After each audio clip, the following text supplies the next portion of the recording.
Ito yung mga nahuli nila tatay, mga tangay. Buhos natin ito sa planggana. Yan, dami.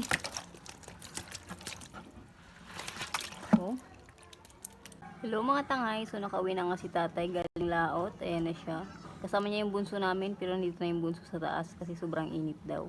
Tingnan natin ngayon kung ano yung nahuli ni tatay. Ito nga yung aming bunso mga tangay, inutusan niya palang kumuha ng pundo-pundo. Silang dalawang nangawil, hindi ako sumama dahil masakit yung aking katawan. Pero titingnan natin kung ano yung nahuli nilang dalawa.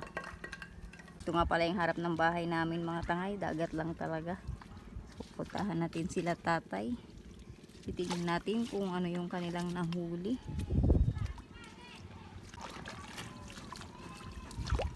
Hawak-hawak nga ng aking kapatid yung balde. Feeling ko may mga nahuli nga sila. Tingnan natin kung marami.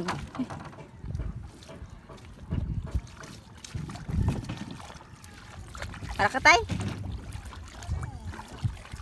Mga pala yung aso namin si Barney at si Pipo.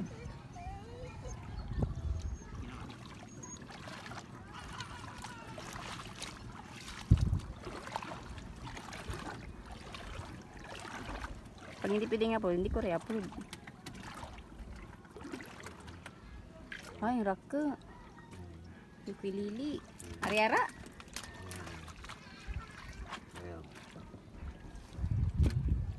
Dami rin pala. Ayun no, dami. Buhay na buhay. 21.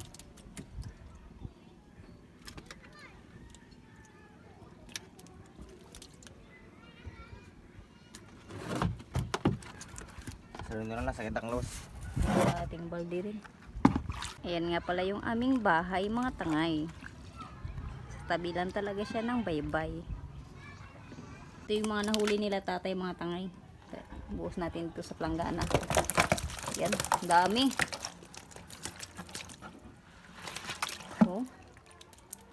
Napakatanga ka ba, Japang? Si tatay tsaka yung bunso namin yung nakahuli. Grabe.